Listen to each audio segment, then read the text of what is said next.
तो hi everyone, I am Prince Katiyar and welcome back to my channel. तो यार, कल के वीडियो को हमने देखा था, उसमें हमने पाइथन के वेरिएबल्स के बारे में बेसिक सी चीज़ें जो थी उनको हमने कल कवर किया था। वो व्हाट इज़ वेरिएबल होता क्या हमारा, इसकी हमें ज़रूरत कहाँ पे पड़ती है या क्यों हम इनको बना रहे होते, ये चीज़ें हमने कल सीखी थी। इसके साथ ही हमने देखा था कि नेम हम किस तरीके से वेरिएबल्स को देते हैं, ये भी कल हमने देखा था। तो आज हम लोग क्या करेंगे, जो बची हुई चीज़ें हैं इसके बाद में वेरिएबल्स के अंदर, उनको आज कवर करने की कोशिश करते हैं। तो आज की टॉपिक्स में हम कवर करेंगे कि वेरिएबल्स के हमारे फीचर्स क्या होते हैं, इसको हम देखेंगे। फीचर्स क्या होते हैं, इसको हम लोग कवर करेंगे। और डायनेमिक टाइपिंग जो हमारी होती है पाइथन के अंदर, ठीक है, वो क्या होती है, या डायनेमिक बाइंडिंग जो होती है वो क्या होता है, इसको भी हम देखेंगे। इसके बाद हम देखेंगे अप्रोचेस क्या-क्या हो सकती हैं डिफरेंट तरीके से वेरिएबल्स को असाइन करने की। तो बड़े ही इंटरेस्टिंग तरीके से हम लोग इन सारी चीज़ों को आज कवर करेंगे। अगर आपको कोई दिक्कत आ रही हो समझने में, तो आप प्लीज़ कमेंट सेक्शन में लिखिएगा, हम वहाँ पे रिप्लाई करने की आपको कोशिश करेंगे, ठीक है? और इस पीडीएफ को, जिसमें हम चीज़ों को लिख रहे हैं, इसको भी हम डिस्क्रिप्शन में डाल देंगे ताकि आप वहाँ से इसे डाउनलोड कर लें। और अगर आपके पास हैंड रिटन नोट रहेंगे तो चीज़ें ज़्यादा देर तक याद रहती हैं, आप ज़्यादा चीज़ों को कनेक्ट कर पाते हैं। तो कोशिश करिएगा वहाँ से इसे डाउनलोड करने की, ताकि आप अच्छे से इन टॉपिक्स को समझ। तो रेडी हैं आप लोग? तो अभी हम लोग क्या करते हैं, जो भी चीज़ें हमारी बाकी बची हुई हैं उनको हम लोग खत्म करने की कोशिश करते हैं। तो चलिए यहाँ पे हम डालते हैं अपना पॉइंट नंबर 4, और पॉइंट नंबर 4 के अंदर हमारा क्या है, फीचर्स, ठीक है? तो फीचर्स के नाम पे अगर हम बात करते हैं तो पाइथन हमारा क्या होता है भाई, क्या होता है? Python is a case sensitive language. इसका मतलब क्या हुआ, ये हम लोग जानने वाले हैं, ठीक है? चलिए, तो क्या होता है Python is a case sensitive language, ठीक? तो अगर हमने यहाँ पे लिखा x = 5, ठीक? x = 5, और ये लिखा हमने क्या, स्मॉल में x = 5, तो क्या ये दोनों जगह x की वैल्यू 5 ये सेम है क्या? या दोनों जगह अगर हम x कॉल करेंगे तो हमेशा 5 आएगा, ठीक है, बट ये दोनों 5 सेम है क्या, या दोनों ये एक ही जगह पे स्टोर हो रहे हैं? नहीं, ठीक, क्योंकि यहाँ पर पाइथन के अंदर अगर आप कुछ भी लिख रहे हैं कैपिटल लेटर के अंदर तो वो हमारा एक अलग होता है। अगर आप किसी भी चीज़ को लिख रहे होते हैं स्मॉल लेटर के अंदर तो वो आपके लिए यहाँ पर अलग होता है। तो इसीलिए ये दोनों क्या हो गए, अलग मेमोरी में सेव होंगे। इन दोनों का क्या मतलब भी अलग होगा। जब भी आप कैपिटल करोगे तो कैपिटल वाला वैल्यू आएगी, स्मॉल करोगे तो स्मॉल के अंदर जो चीज़ आपने स्टोर कराई है वो वैल्यू आएगी, ठीक है? तो इस बेसिस पे पाइथन को हम क्या बोलते हैं, ये हमारी होती है केस सेंसिटिव लैंग्वेज। ठीक, जिस तरीके से हम लिखेंगे तो वो अगर स्मॉल में लिखेंगे तो अलग होगा और कैपिटल में लिखेंगे तो अलग होगा। यहाँ तक किसी को कोई दिक्कत नहीं होगी। और इसके अलावा अगर दूसरा कोई फीचर्स की हम बात करें क्या, तो दूसरा फीचर्स भी एक हमारा हो जाता है क्या, लेट्स सपोज हमने यहाँ पे वैल्यू x = 5 की, तो मतलब हम 5 को स्टोर करा रहे हैं किसके अंदर भाई, x के अंदर, ठीक है? तो क्या हम दोबारा इसी x के अंदर किसी और वैल्यू को स्टोर करा सकते हैं क्या? यहाँ पर हम लिख सकते हैं क्या ऐसा, प्रिंस, मतलब एक वेरिएबल के अंदर हम दूसरी वैल्यू को स्टोर करा सकते हैं एक ही कोड के अंदर? हाँ, ये भी हम पाइथन के अंदर कर सकते हैं। लेट्स सपोज अगर हम इसे क्या बोलते हैं, इसको हम क्या बोलते हैं भाई, असाइनमेंट ऑपरेटर, ठीक है? तो इसको हम क्या बोलेंगे, इसको हम बोलेंगे रीअसाइनमेंट ऑपरेटर, ठीक है? समझ में आया? रीअसाइनमेंट ऑपरेटर का मतलब क्या होता है कि आप दोबारा उसी वेरिएबल के अंदर कोई दूसरी वैल्यू को आराम से स्टोर करा सकते हो। ये होता है रीअसाइनमेंट और ये होता है हमारा असाइनमेंट। 2 चीज़ें हमने देख ली, 2 फीचर्स हमने देख लिए। अब हम क्या चलते हैं, लैब पे करते हैं। अब हम क्या करेंगे, लैब पे चलेंगे, इन दोनों चीज़ों को करके वहाँ पे देखेंगे ताकि और आपको क्लैरिटी आ सके, ठीक है? चलिए, तो हम यहाँ पे आते हैं, इसे हटाते हैं और ये फीचर्स के अंदर हम जाएँगे। तो लेट्स सपोज़ हमने क्या किया, यहाँ पर एक जगह हमने लिखा नॉर्मल x = 5, ठीक है? हम कुछ सेल्स को ऐड करते हैं। लेट्स सपोज़ यहाँ पर हमने लिखा x = 5 और यहाँ पर सेम x हम बना रहे हैं, ठीक है? इसके अंदर लेट्स सपोज हम स्टोर क्या करा रहे हैं, इस कैपिटल एक्स के अंदर हम क्या कर रहे हैं, लेट्स सपोज हमने प्रिंस स्टोर करा है, ठीक? तो अगर हम एक्स कॉल कर रहे हैं, लेट्स सपोज एक्स वाला करेंगे तो हमारा 5 आएगा। इसी तरीके से अगर हम कैपिटल एक्स को यूज़ करना चाहेंगे या निकालना चाहेंगे तो हमारा प्रिंस आएगा। मीन्स एक्स है, वेरिएबल का अल्फ़ाबेट का नाम सेम है, बट अगर कैपिटल है तो उसका अलग मतलब होगा, स्मॉल है तो उसका अलग मतलब होगा। दोनों का अगर हम आईडी भी चेक करना चाहें, आईडी का मतलब यहाँ पर क्या हो रहा, हम ये चेक करना चाहते हैं कि किस मेमोरी पे ये स्टोर है। तो इसका मेमोरी अलग होगा, ठीक है? इसके आईडी नंबर अलग होगा और सेम तरीके से हमारा इस वैल्यू की जो आईडी है वो हमारा क्या, अलग हो जाएगी। आप देखिए स्टार्टिंग तो सेम है, लास्ट के डिजिट देखिएगा तो वो हमारे यहाँ पर डिफरेंट होते हैं। तो यहाँ से पता चल गया ये दोनों अलग-अलग चीज़ें सेम होंगी, अलग-अलग जगह जाएँगी और इनका मतलब भी अलग होता है। ये हमारा केस सेंसिटिव हो गया। अब हम बात कर लेते हैं असाइनमेंट और रीअसाइनमेंट के बारे में। तो कुछ सेल्स को हम फिर से ऐड करेंगे और यहाँ पे लेट्स सपोज हमने किया था क्या, x = 2, ठीक है, तो क्या हम एक्स के अंदर कुछ और स्टोर नहीं कर सकते? बिल्कुल कर सकते। तो एक ही कोड के अंदर, एक ही प्रोग्राम के अंदर भी ऐसा हम कर सकते हैं। लेट्स सपोज यहाँ पर हमने कर दिया पाइथन, तो सेम चीज़ हम कर सकते हैं। अगर हम एक्स को कॉल कर रहे हैं तो अब हमारा क्या आएगा, जो बाद में हमने वैल्यू स्टोर कराई थी वो वाली यहाँ पे आ जाएगी। तो हम जैसे एक्स करेंगे तो पाइथन मिल जाएगा हमें। ठीक है, तो इसको बोलते हैं क्या, रीअसाइनमेंट प्रॉपर्टी आप किसकी, पाइथन के वेरिएबल्स की। ठीक, यहाँ तक दोनों चीज़ें आपको आई होप समझ में आ चुकी होंगी। अब हम लोग यार बात करेंगे हमारा डायनेमिक टाइपिंग क्या होता है, इसको समझने की कोशिश करेंगे। एक तो डायनेमिक टाइपिंग का मतलब क्या है, ये पीडीएफ भी आपको शेयर कर दी जाएगी नीचे डिस्क्रिप्शन बॉक्स में, वहाँ से आप डाउनलोड कर लीजिएगा। इसका मतलब क्या होता है कि अगर आप चाहते हैं कि कोई भी चीज़ स्टोर कराना चाहते हैं वेरिएबल के अंदर, तो उसको आपको बताना नहीं पड़ता है कि क्या चीज़ आप यहाँ पे स्टोर कराना। चलिए हम लोग बोर्ड पे चलते हैं, वहाँ पर अगर इसे आप बताएँगे तो आप इसे अच्छी तरीके से समझ पाएँगे। तो चलिए चलते हैं नोटबुक पे और यहाँ पर हम आ चुके हैं। तो हम डाल लेते हैं अपना हेडिंग नंबर क्या रहेगा हमारा 5। इस हेडिंग नंबर 5 के अंदर हमें क्या करना है भाई? हमें ये चेक करना है क्या, कि हमारा डायनेमिक टाइपिंग क्या होता है? ये हम देखने वाले हैं यहाँ पर, ठीक है?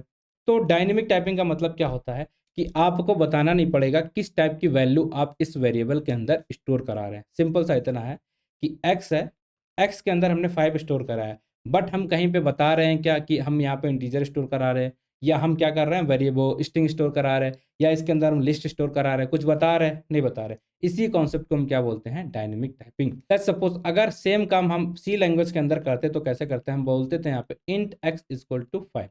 मतलब एक 5 नाम का वेरिएबल है, ठीक है, जो कि इंटीजर है, जो हम एक्स के अंदर स्टोर करा रहे हैं। यहाँ पे हमें बताना पड़ता था डिक्लेरेशन के टाइम पे, बट पाइथन के अंदर ऐसा हमें कुछ नहीं करना पड़ता। इसी कॉन्सेप्ट को हम बोलते हैं क्या, डायनेमिक टाइपिंग। ठीक है, इससे हम नीचे और थोड़ा-सा करते हैं और अब यहाँ पर आपको दिखाने की कोशिश करेंगे कि कैसे यहाँ पे पता चलता है। तो इंटरप्रेटर को पता कैसे चलता है कि हम यहाँ पे इंटीजर डाल रहे हैं या यहाँ पर हम क्या फ्लोट वैल्यू डाल रहे हैं, तो कैसे पता चलता है? लेट्स सपोज अगर हमने इंटीजर डाला तो कोई न्यूमेरिक वैल्यू है, तो इंटीजर जो हमारा इंटरप्रेटर है वो कैसे समझता है कि यहाँ पर आपने इंटीजर डाला।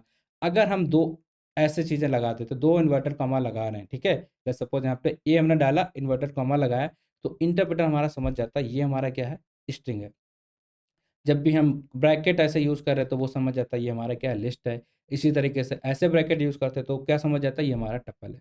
क्या होती हैं ये सारी चीज़ें हम लोग देखेंगे, लेकिन हमें यहाँ पे बताना नहीं पड़ता। हम सिंबल के थ्रू अपने इंटरप्रेटर को बता देते हैं। कुछ साइंस हमने डिसाइड कर रखे हैं कि ये हमारा लिस्ट है, ये हमारा इंटीजर है, ये हमारा टपल है। तो इस कॉन्सेप्ट को हम क्या बोलते हैं, डायनेमिक टाइपिंग। चलिए इसको यूज़ करके देखते हैं, हमारे लैब पे चलते हैं और यहाँ पर हम क्या करेंगे, लेट्स सपोज ये है।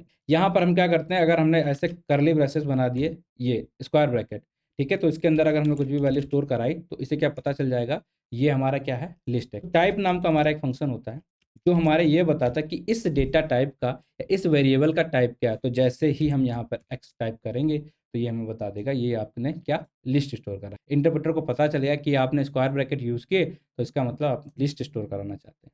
आया, ठीक है? नहीं आया कोई दिक्कत नहीं है, एक बार और समझने की कोशिश करिए। हम एक और एग्ज़ाम्पल ले लेते हैं आपके लिए। तो यहाँ पर हम जाते हैं, फिर हमने एक वेरिएबल लिया, लेट्स सपोज़ हमारा वेरिएबल है ए। ए के अंदर हम स्टोर करा रहे हैं क्या, PRINC। तो इसका मतलब क्या, हमारे इंटरप्रेटर को पता चल गया कि आपने यहाँ कर्ली ब्रेसेस लिए, इसका मतलब क्या हुआ, आप यहाँ पे स्ट्रिंग को स्टोर कराना चाहते हैं, ठीक है? कैसे पता चलेगा ये कैसा है? तो हम यहाँ पे टाइप फ़ंक्शन के अंदर जाएँगे और जैसे ही हम टाइप फ़ंक्शन के अंदर जाते और ए वेरिएबल का हमने टाइप पता करने की कोशिश की, तो ये हमें बता देगा क्या है, ये आपका ए वेरिएबल स्ट्रिंग है। ओके, अभी हमने इसे एग्ज़ीक्यूट नहीं कराया था। तो जैसे हम ए यहाँ पे करेंगे तो ये हमारा बता रही है स्ट्रिंग है, ठीक है? इसी तरीके से अगर हम एक और वेरिएबल लेते हैं, लेट्स सपोज़ हमारा बी नाम का एक वेरिएबल है, जिसके अंदर हम क्या कर रहे हैं, चीज़ों को टपल के फॉर्म में स्टोर करा रहे हैं। टपल के फॉर्म में चीज़ों को स्टोर करा रहे हैं, ठीक है? ये हमने बना दिया और इसका भी अगर हम टाइप चेक करना चाहें तो हमें क्या पता चलेगा भाई, इसका भी टाइप हमें कैसे पता चलेगा, टाइप फ़ंक्शन की हेल्प से। तो हम यहाँ पे जैसे टाइप डालते हैं तो हमें बी की वैल्यू जैसे ही हमने यहाँ पर डाली, तो आप देखिए टपल हमें यहाँ पे बताया जा रहा है। तो ये कुछ तरीके होते हैं हमें, ठीक है? इन तरीकों से हमें पता चल जाता है कि इनका टाइप क्या है, ठीक? इसको कैस क्या कॉन्सेप्ट, इस कॉन्सेप्ट को हम क्या बोलेंगे, हम डायनेमिक टाइपिंग। चलते हैं नोटबुक पे आगे के हमारे जो कॉन्सेप्ट है उन्हें समझने की कोशिश करते हैं। तो यहाँ पर हम आ चुके हैं, हमने 5th कॉन्सेप्ट भी कवर कर लिया है, 5th पॉइंट कवर कर लिया। अब हम यहाँ पर आ चुके हैं हमारा 6th। इसके अंदर हम बात करेंगे क्या, डायनेमिक बाइंडिंग के, डायनेमिक बाइंडिंग के बारे में। तो डायनेमिक बाइंडिंग क्या होता है, इसे समझने की कोशिश करते हैं, ठीक है? तो डायनेमिक बाइंडिंग का मतलब क्या होता है कि पाइथन में एक वेरिएबल है, लेट्स सपोज हमारे पास एक्स वेरिएबल है, इसके अंदर हम जितनी तरीके के वेरिएबल्स को स्टोर कराने चाहें करा सकते हैं। मतलब चाहे वो हमारा इंटीजर हो उसे भी स्टोर करा सकते हैं। इसके अंदर हम स्ट्रिंग को भी स्टोर करा सकते हैं। इसके अंदर हम कोई भी हमारा कॉम्प्लेक्स नंबर है उसको भी स्टोर करा सकते हैं, या लिस्ट है उसको भी स्टोर करा सकते हैं। तो एक ही वेरिएबल के अंदर हम मल्टी चीज़ों को स्टोर करा सकते हैं। इस कॉन्सेप्ट को हम क्या बोलते हैं? Dynamic binding. ठीक है, एक चीज़ है उसके अंदर बहुत सारी चीज़ों को स्टोर करा लेना, इसी को बोलते हैं डायनेमिक बाइंडिंग। चलिए यहाँ पर चलते हैं और करके दिखाते हैं आपको किस तरीके से ऐसा होता है। लेट्स सपोज हमने एक्स नाम का एक वेरिएबल लिया, जिसके अंदर हमने क्या किया, सबसे पहले तो एक ये स्टोर करा दिया। ठीक है, इसके बाद हमने क्या करा, यहाँ पर एक नाम स्टोर करा दिया। ठीक है, नाम स्टोर करा दिया। इसके बाद हम क्या कर रहे हैं, यहाँ पर हमने एक फ्लोट वैल्यू डाल दी है। ठीक है, तो जैसे हमने इन सारी चीज़ों को एग्जीक्यूट कराया और यहाँ पर एक्स को एक्सेस करने की कोशिश की, तो देखिए आप सारी चीज़ें स्टोर हो गई इन टपल फॉर्म और वो सारा कुछ आपको दे रहा है। तो इस कॉन्सेप्ट को हम क्या बोलते हैं कि एक से ज़्यादा डेटा टाइप को अगर हम स्टोर करा पा रहे हैं, तो इस कॉन्सेप्ट को हम बोलते हैं डायनेमिक बाइंडिंग। आई होप कि आपको ये समझ में आ गया होगा कि डायनेमिक बाइंडिंग क्या होता है। एक से ज़्यादा चीज़ों को स्टोर कराते हैं। लेट्स सपोज यहाँ पे हम दूसरा वेरिएबल लेते हैं, लेट्स सपोज ए। इसके अंदर हम क्या करेंगे, एक लिस्ट लेंगे। लिस्ट के अंदर हमने कुछ चीज़ों को स्टोर करा दिया, इससे हम हटा देते हैं। ठीक है, इसके बाद हम यहाँ पर क्या कर रहे हैं, लेट्स सपोज एक हमने कॉम्प्लेक्स नंबर ले लिया 2+3j। ठीक है, ऐसे इन दोनों को भी अगर हम स्टोर कराएं और ए को अगर हम चेक करेंगे तो ये भी हमारा बता देगा कि आपने इन वैल्यूज़ को यहाँ पर स्टोर कराया है। तो ये कॉन्सेप्ट को हम क्या बोलते हैं, डायनेमिक बाइंडिंग। ठीक है, कितने भी चीज़ों को आप स्टोर कराना चाह करा सकते हैं। लास्ट में हम देखेंगे हमारा क्या अप्रोचेस क्या होती हैं, डिफरेंट डिफरेंट तरीके से एलिमेंट को किस तरीके से हम स्टोर करा सकते हैं। तो ये हमारा हो गया 7 नंबर। तो इसको हम लैब पे ही समझते हैं, वहाँ पे ज़्यादा अच्छे से समझ में आएगा। तो हम क्या करते हैं, इस पे कुछ सेल्स को और ऐड कर लेते हैं। ठीक है, तो यहाँ पर हम हेडिंग डाल लेते हैं अप्रोचेस की, अप्रोचेस। ठीक है, स्पेलिंग गलत है, आप चेक कर लीजिएगा एक बार। ठीक है, चलिए। तो जैसे हम इसे डाला और हम इसे अगर एग्जीक्यूट करा रहे हैं तो आप देखिएगा ये हमारी अप्रोचेस की जगह पे क्या आ जाएगा, आप इससे हमारी स्पेलिंग सही कर लेते हैं, अप्रोचेस। ठीक है, ये हम जैसे इसको एग्जीक्यूट कराएंगे तो आप देखिएगा मार्कडाउन को अप्रोचेस हमारा आ चुका है। तो अब हम क्या करेंगे, अप्रोचेस क्या है हमारे डिफरेंट तरीके के वैल्यू को स्टोर कराने को, इनको देख लेते हैं। तो पहला क्या है, लेट्स सपोज हमारे पास क्या है, ए वेरिएबल है, वी वेरिएबल है और हम हटा देते हैं। तो इसके अंदर हम वैल्यू स्टोर करा रहे हैं 1, 2, 3। ठीक है, तो ये एक अप्रोच हो गई हमारी वैल्यूज़ को स्टोर कराने की। क्या स्टोर होगा इसके अंदर, किसके अंदर क्या वैल्यू जाएगी। तो अगर आप एक लाइन के अंदर वैल्यूज़ को रख देते हैं तो सीक्वेंशियल ऑर्डर में चीज़ों को स्टोर कर लेता है। मतलब ए के अंदर क्या हो जाएगा हमारा 1, वी के अंदर क्या हो जाएगा 2 और सी के अंदर हमारा 3। ठीक है, अगर आपको चेक करना है कि है ऐसा कि नहीं तो आप क्या करोगे, इसे हटा देते हैं हम पहले, और जैसे आप यहाँ पे ए टाइप करोगे तो ए के अंदर जो भी वैल्यू है वो आपको मिल जाएगी। सॉरी, यहाँ पर पहले हमें इसे एग्जीक्यूट करना पड़ेगा। उसके बाद देखिए आप, ए के अंदर क्या आ रहा है हमारा 1, वी के अंदर हमारा क्या आ रहा है 2, इसी तरीके से सी के अंदर हमारा क्या आ जाएगा 3। मतलब जिस सीक्वेंस में आपने चीज़ों को स्टोर कराया उसी सीक्वेंस में वो स्टोर हो जाती है। अगर आप यहाँ पर ऐसा कर देते हैं, सपोज पहले 3 करते हैं बाद में 2, तो अब आपको जो वैल्यूज़ हैं वो चेंज हो जाएगी, बी के अंदर 3, 2 के अंदर वो, सी के अंदर 2। ठीक है, चलिए ये एक अप्रोच हो गई। दूसरी अप्रोच क्या हो सकती है, लेट्स सपोज अगर आपने ऐसा किया ए कॉमा वी कॉमा सी और आप इसके अंदर जो वैल्यू स्टोर करा रहे हैं वो वे कॉमा 2 ही कर रहे हैं, मतलब 3 वैल्यू नहीं दे रही, तो ये क्या करेगा, ये आपको एरर दे देगा। अगर आप वेरिएबल 3 ले रहे हैं तो इसके अंदर वैल्यूज़ भी आपको 3 ही लेनी पड़ेगी। चलिए, तो अब हम क्या करते हैं यार, हम अपना तीसरी अप्रोच भी देख लेते हैं क्या है हमारा। एक सेकेंड, हम यहाँ पे करते हैं ए कॉमा वी कॉमा सी। ठीक है, इसके अंदर हम वैल्यूज़ को स्टोर करा रहे हैं। लेट्स सपोज हमारा कितना है 1, 2, 3, 4, 5। ठीक, ये चीज़ें हमने यहाँ पर स्टोर करा दी। लेट्स सपोज एक और कर देते हैं 6। ठीक है, तो आपने अभी ऊपर देखा था, क्या देखा था कि हमारे इसके लिए 1 आ गई, इसके लिए 2 आ गई थी, सी के लिए कुछ नहीं था तो एरर आ जाना चाहिए। तो यहाँ पर भी ऐसे होना चाहिए क्या, ए के अंदर 1, वी के अंदर 2, अब सी के अंदर इतनी चीज़ें तो हम स्टोर नहीं करा सकते तो एरर आ जाना चाहिए। तो यहाँ पर ऐसा होगा भी, अगर हम इसे इस तरीके से एग्जीक्यूट करा देंगे तो ये हमारा एरर हो जाएगा। ठीक है, तो जैसे ही हम इसको एग्जीक्यूट कराएंगे तो देखिएगा आप क्या होता है, एरर आ जाएगा कि टू मैनी वैल्यूज़ हो गई। तो अगर हमें इस एरर को रिजॉल्व करना है तो हम क्या कर सकते हैं, हम इन सारी चीज़ों को हटाते हैं। अब ध्यान से देखिए, सी के पहले हम क्या कर रहे हैं, एक एस्टिक को यूज़ कर रहे हैं। ठीक है, एस्टिक। तो अब देखिए, अब इसे हमने एग्जीक्यूट कराया तो अब कोई एरर नहीं आ रहा।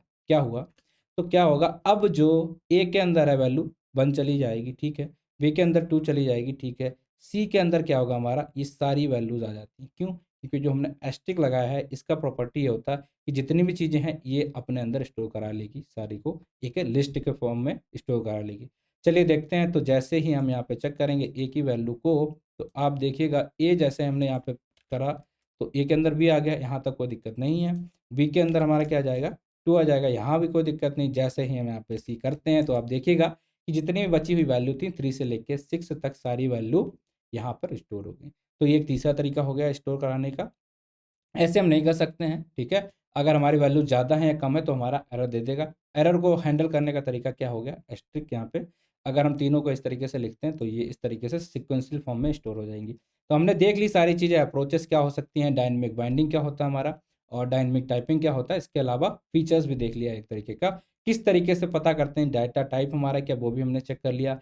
कहाँ पे स्टोर है कैसे चेक करते हैं, आईडी फंक्शन का यूज़ करके हम चेक करते हैं। टाइप फंक्शन का यूज़ करके हम क्या चेक करते हैं कि उसका डेटा टाइप क्या है। तो आई होप कि सारी चीज़ें आपको समझ में आ गई होंगी। तो मिलते हैं आपसे नेक्स्ट वीडियो में अगले टॉपिक के साथ। So thank you for watching the video.